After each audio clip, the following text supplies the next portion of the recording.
For over a century, New Orleans was plagued by a mysterious, silent killer that attacked the city from May to December. They didn't know what it was, but they had a lot of names for it.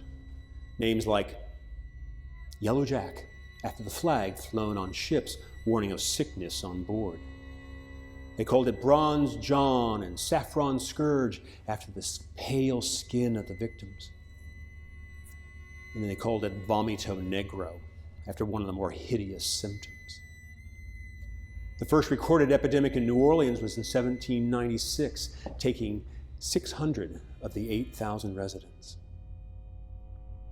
The illness was marked by chills and dizziness, a headache, high fever, muscle pains, and nausea, followed by a brief recovery.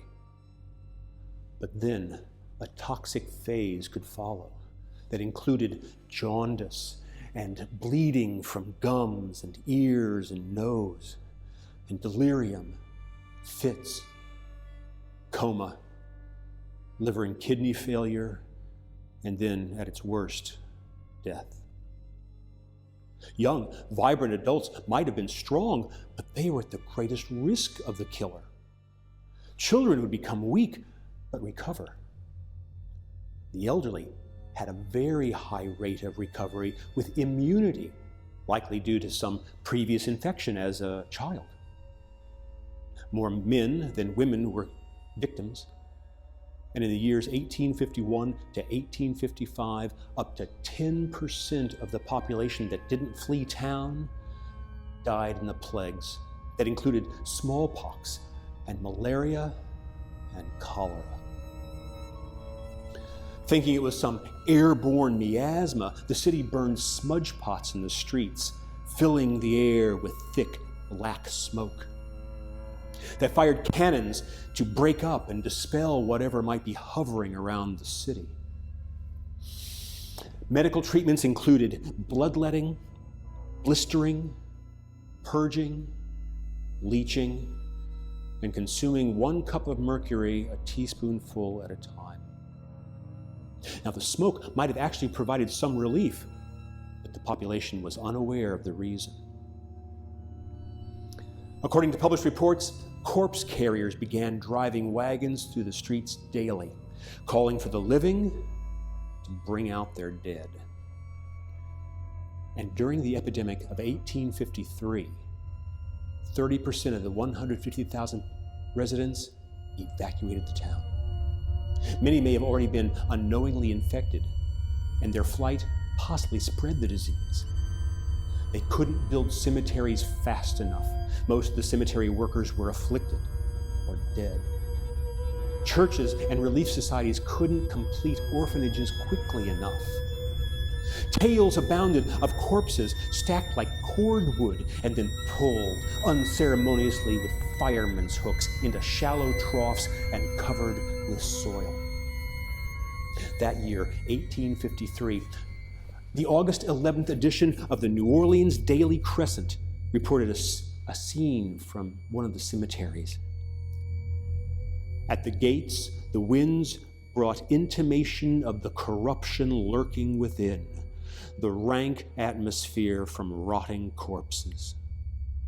Inside there were caskets piled by the 50s, exposed to the heat of the sun, swollen with corruption, bursting their coffin lids to present a feast of horrors. Inside, corpses piled in pyramids. And outside the gates, old and withered crones and fat huckster women dispense ice creams and confections and brush away the green bottle flies that hovered on their merchandise and then buzzed away to drink from the green and festering corpses. Various reports placed the number of dead from the epidemic of 1853 at between 7,000 and 12,000. Many of the cemeteries that are now tourist attractions are crammed with the victims of the plagues. In 1867, Reverend Peter Leonard Thavis promised a shrine to St. Roch, a saint frequently invoked against epidemics. To St. Roch, if all of his parishioners were kept safe from the fever. None were reported to have died, and the shrine was completed in 1876. But then, during the 1898 Spanish-American War, more U.S. soldiers died of the fevers than from combat, and a U.S. military medical commission was convened to find out why. And in June of 1900, U.S. Army surgeon Major Walter Reed identified the mysterious killer.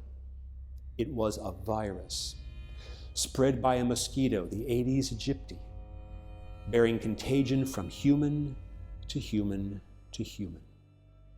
And New Orleans, with its above-ground sewage gutters and uncovered cisterns, filthy streets, surrounding swamps and stagnant runoff ponds, was a perfect breeding ground for the mosquito. And so, armed with this information and with improved sanitation, the last epidemic was in New Orleans in 1905 of the mysterious killer that we now know was yellow fever.